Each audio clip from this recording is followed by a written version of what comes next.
Avec cette vidéo, nous allons voir comment calculer le périmètre d'une figure dans différentes unités. Le périmètre d'une figure, c'est la longueur de son contour dans une unité de longueur donnée. Si on doit déterminer le périmètre de la figure affichée avec l'unité de longueur qui est un carreau, on va compter le nombre de carreaux que constitue le contour de la figure. On trouve 16 carreaux. Donc cette figure a pour périmètre 16 unités de longueur. Si on change d'unité de longueur, le périmètre, bien sûr, va être changé.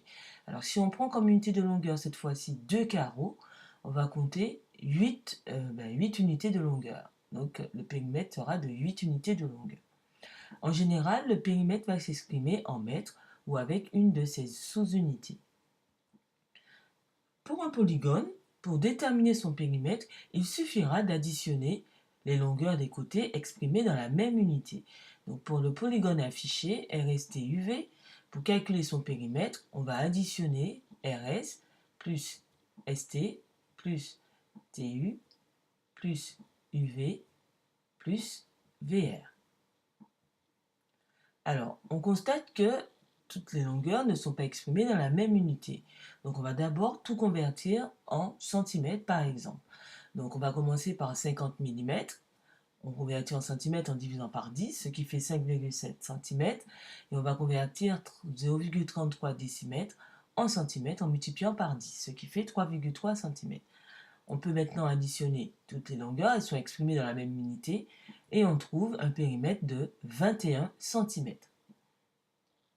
Alors, pour les figures visuelles, on va pouvoir gagner du temps en utilisant des formules. Par exemple, pour le carré, le périmètre dépend de la longueur de son côté qu'on va appeler C. Pour calculer le périmètre, on va utiliser la formule 4 fois C. Donc, si par exemple le côté mesure 5 cm, on va faire le calcul 4 fois 5, ce qui donne un périmètre de 20 cm. Passons maintenant au rectangle. Pour déterminer le périmètre d'un rectangle, on a besoin de la longueur et de sa largeur. Le périmètre est alors donné par la formule 2 fois longueur plus 2 fois largeur, qu'on peut écrire également 2 fois, entre parenthèses, longueur plus largeur. Donc, par exemple, si la longueur est de 7 cm et la largeur de 4 cm, en utilisant la deuxième formule, on va effectuer le calcul 2 fois, entre parenthèses, 7 plus 4, ce qui fait 2 fois 11, soit un périmètre de 22 cm. Nous allons maintenant terminer par le cercle. Donc, le périmètre du cercle, on a deux formules. Donc, avec la mesure du diamètre, on fait diamètre fois pi, ou bien avec le rayon, 2 fois rayon fois pi. Donc, si par exemple le rayon est égal à 5 cm, on va donc utiliser la deuxième formule. On remplace R par 5, puisque le rayon est de 5 cm. 2 fois 5 est égal à 10. Donc, le périmètre de ce cercle est de 10 fois pi. Et ça, c'est la valeur exacte.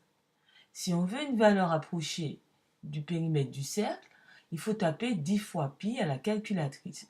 Donc, pour la TI, la touche pi, elle est directe, vous la voyez.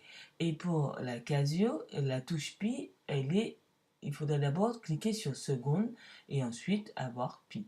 Donc, on trouve ici une valeur approchée de 31,4 cm.